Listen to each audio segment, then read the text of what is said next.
Hey, welcome to week 7.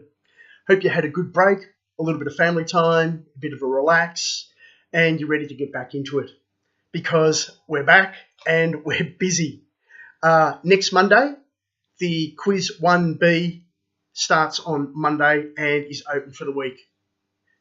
Yeah, you're welcome. It's the same format as quiz 1A, 20 questions, multiple choice, half an hour window. It's the same format. The content is weeks 4 to 7, so the materials, the e-text on those topics in those weeks 4 to 7. You're going to need your diary to keep yourself organised for the rest of the training period, and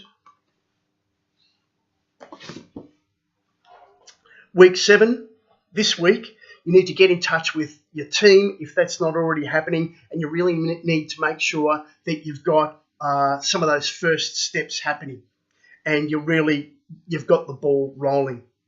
Week 8, next week, as I said, is that quiz. Week 9, we don't have anything extra happening, but we do have 2 things in week 10. We've got the submission of the major assignment, assignment 2, and we've got the collab session for the exam, which you've got listed in the materials on Canvas as quiz 1C. Week 11, we've got assignment 3, the pitch. Week 12, at the end of week 12, we've got the exam starting on the Friday. It's going to be done online, and your window is somewhere between Friday, Saturday, Sunday, Monday, and the details in the Collaborate session in week 10. Okay, teams. They're organised now, and that was done just before the break. If someone in your team hasn't got in contact yet, give them another day or so. They may just be getting back on their feet after the break. If in 2 days they haven't been in contact, do have your designated team person email me, and I'll get on to trying to help out and get them underway as well. Don't fret at this stage. A suggestion, do make sure that you've got some sort of real-time meetings.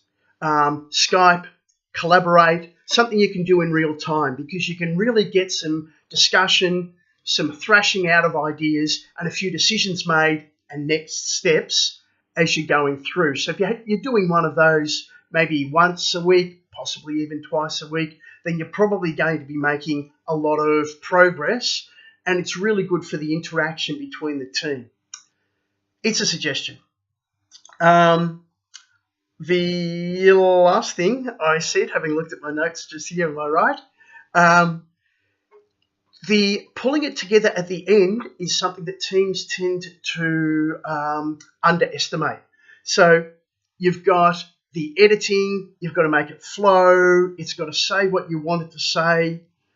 Normally there's some tweaking and some pulling together that you've got to do, and that can take a little bit of time, and it's in the last couple of days when stress levels are always a little bit higher than normal anyway. So see if you can factor that into your timetable. The last couple of things, a reminder that get onto the discussion board. The activities are valuable. They'll give you the opportunity to flex your cognitive muscle. How well do you understand the concepts? How well you're doing with the general flow of how things fit together, and you test your understandings on that discussion board, and you get feedback for it, which is a good developmental process for how you're progressing. It'll set yourself up well for the exam, and it'll set yourself up well for a broader understanding of the unit. The last thing, the readings. I've prompted you a couple of times to stay on top of the readings. It's important because the materials, while they're great, are an overview. They're not meant to be the detailed content. They're an extended overview and a great lead in, but the e-text really gives you some depth, and you really need to be getting into those every week. Go through and check through the topic headings and let that guide your reading, because you don't have to read every single word in every chapter.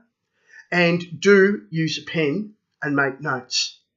It may seem a little bit of a struggle from week to week, but you'll be thanking yourself when you get to your revision in weeks 11 and 12 prior to the exam.